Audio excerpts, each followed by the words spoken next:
first thought I wanted to build something, but I didn't have any money to build anything. So I went to one of my friends and asked him what he was doing.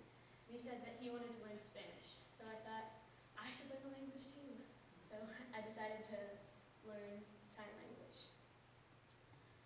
So I went to my teacher, Miss Dustin, and I asked her to point me in the right direction. And she said that the ASL club had just started at BHS as their first year. So I decided to join. And I also started independent online classes on a website called lifeprint.com.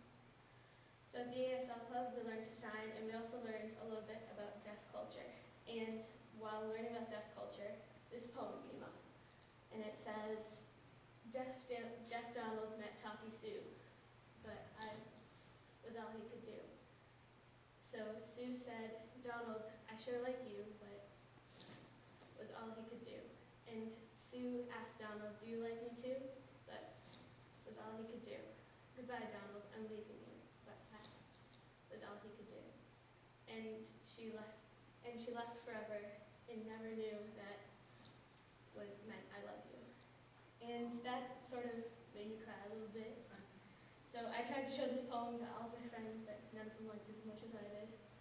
And after reading this poem, I knew that ASL was what I wanted to learn. So today, I want to expose you a little bit to deaf culture in hopes that you'll learn a few things and maybe you can become interested in American Sign Language. So to start, what is deaf culture? Deaf culture isn't just sign language. It's also art and movies and literature, and oddly enough, even music. There's a band called Beethoven's Nightmare, and they're the only deaf rock band in the world. They even have their own set of rules and a community, and it's a pretty big community. So I had to start somewhere. So let's journey back to 1817, when a Frenchman named Thomas Gallaudet brought French Sign Language to America in hopes to preach gospel to deaf people. He ended up opening a school for the deaf, and soon more schools opened up, some of them being boarding schools. And the kids who were dropped off at these boarding schools didn't have any language, so they didn't even know their names, and they were often dropped off with name tags. And they had no idea what was going on, so they just didn't know why they were spending weeks at a time in these boarding schools. The deaf children were being left in the dark isn't an old concept. I interviewed Alex Ritchie, the teacher of the deaf, and she recalls this moment. I worked with a boy who had a brother who drowned, and no one in his family could communicate what had happened. She had to explain to the boy how his brother died, and his family couldn't even tell him what had happened. And there's often a disconnect between deaf and hearing people, and it's upsetting to know that the disconnect went into their family. To get a better understanding of the deaf culture, I'd like to share with you a clip called Not Hearing Loss, but a Deaf Game, from ABC Family show Swiss Shipper.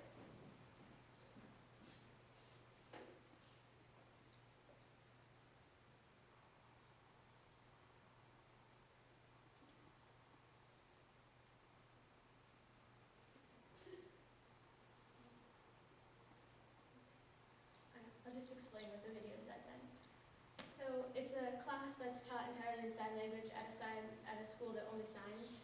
And there's talk about how the first thing a person hears when their baby is deaf is your child failed a hearing test. So even after hours of being born, the child has already failed something, which is a little bit unhappy. And they go on to say how it's not a hearing loss, it's a deaf gain. And it talks about how deaf people actually feel about being deaf, and they want to be deaf. They'd rather be deaf than being hearing, because it's part of their identity and part of who they are. So after doing my project, I encourage everybody to learn a little bit about any culture, just to get a sense of what other people can go through. This project has made me gain more empathy for everybody by understanding that I don't know what other people are going through. And just because they might have what some people call a disability, they might think of it as a way of life. And I hope that you all learned a little bit of something about deaf culture. I hope it sparked an interest. Thank you.